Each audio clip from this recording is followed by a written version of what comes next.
En Occidente creen que Kiev ya ha perdido más de 150.000 soldados durante el conflicto. Funcionarios y analistas occidentales creen que Ucrania ha perdido más de 150.000 militares, entre muertos y heridos, desde el comienzo de la operación especial rusa, informa el periódico The New York Times. Según los cálculos de funcionarios y analistas occidentales, más de 150.000 militares ucranianos han muerto o han resultado heridos, señala la publicación. Al mismo tiempo crece el número de ucranianos que intentan evitar el servicio militar. La publicación también señala que el presidente de Ucrania, Volodymyr Zelensky, anunció que su gobierno iba a destituir a todos los jefes regionales de reclutamiento militar del país para acabar con la corrupción, tras las múltiples revelaciones de oficiales que aceptaban sobornos de quienes querían evitar ser reclutados. El rotativo estadounidense abundó que la fiscalía ucraniana había abierto 112 causas contra 33 funcionarios implicados en el reclutamiento, revelando casos de corrupción gubernamental que han asolado al país europeo.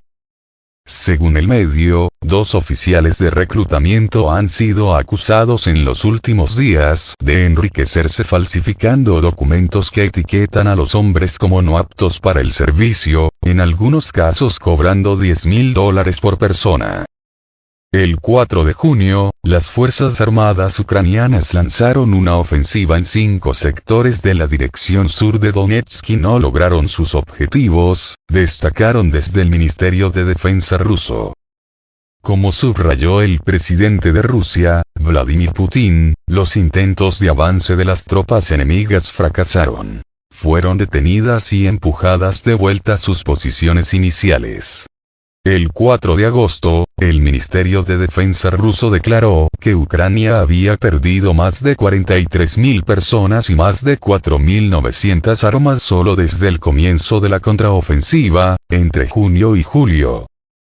Rusia lanzó su operación militar especial en Ucrania en respuesta a la solicitud de las repúblicas populares de Donetsk y Lugansk, previamente reconocidas por Moscú como estados soberanos, para que se les preste ayuda frente al genocidio por parte de Kiev.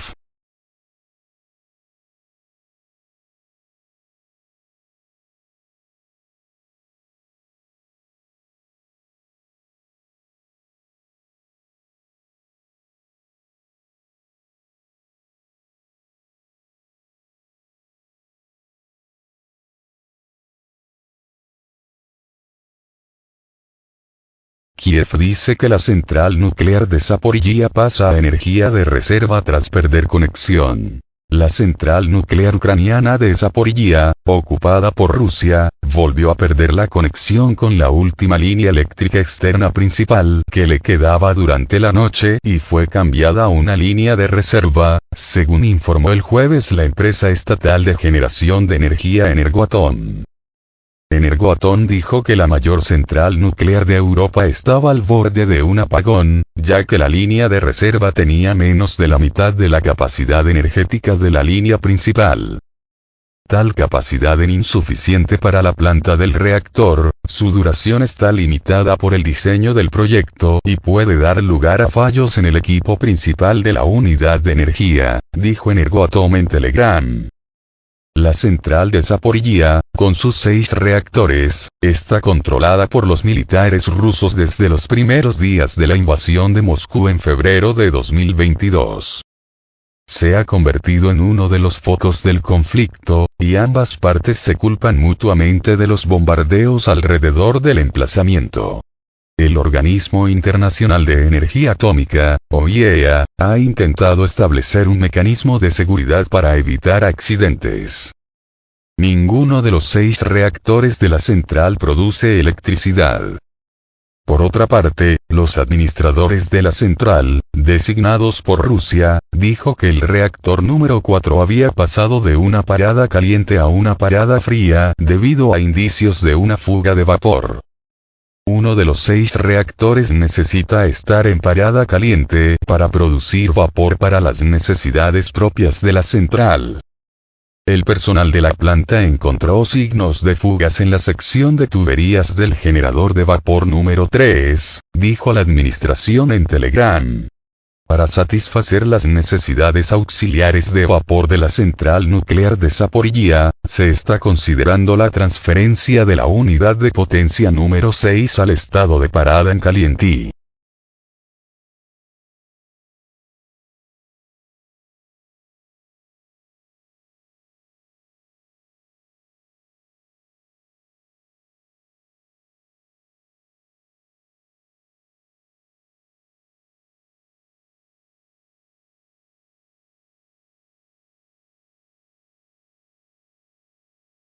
Estados Unidos acalla a cualquiera que se atreva a hablar en contra de la política oficial de Washington. Así fue la reacción de la embajada rusa en Estados Unidos tras el bloqueo del canal de YouTube del famoso analista militar norteamericano Scott Ritter. Hemos notado que el canal del columnista estadounidense Scott Ritter fue bloqueado en YouTube, el mayor sitio de alojamiento de vídeos. No es la primera vez que las redes sociales mundiales discriminan al luchador por la libertad de expresión. Twitter ya le hacía lo mismo, reiteró la oficina diplomática desde su canal de Telegram.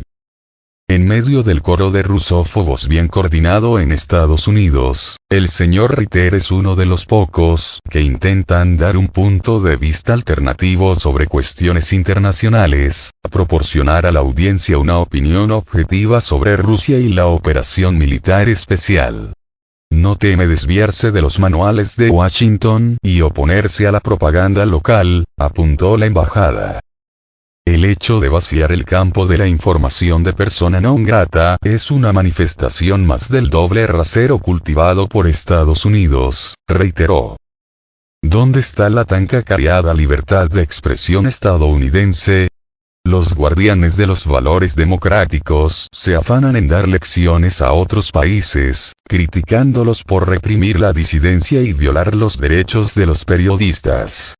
Sin embargo, acallan a cualquiera que se atreva a hablar en contra de una política oficial de Washington, apuntó.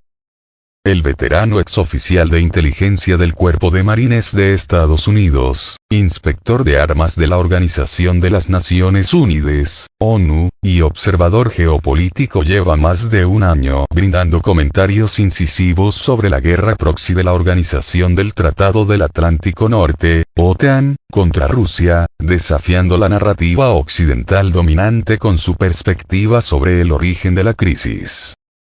Sin embargo, el gigante de alojamiento de vídeos YouTube, propiedad de Google, eliminó el canal de Scott Ritter. Un anuncio que dice esta cuenta ha sido cancelada debido a violaciones múltiples o graves de la política de YouTube, que prohíbe el discurso de odio. Saluda a cualquiera que trate de navegar el canal del comentarista político. Ritter respondió a la decisión de YouTube en un par de tweets publicados este viernes 11 de agosto, asegurando que la medida es un intento de silenciarlo desde las plataformas de redes sociales con sede en Estados Unidos. Nunca hubo ningún discurso de odio involucrado en ninguno de los episodios del show de Scott Ritter, a menos que uno considere odioso el contenido único de voces silenciadas, escribió el colaborador de Sputnik. El conocimiento es poder, la ignorancia es debilidad. YouTube, a través de sus acciones, hace débiles a Estados Unidos y los estadounidenses, calificó el observador político.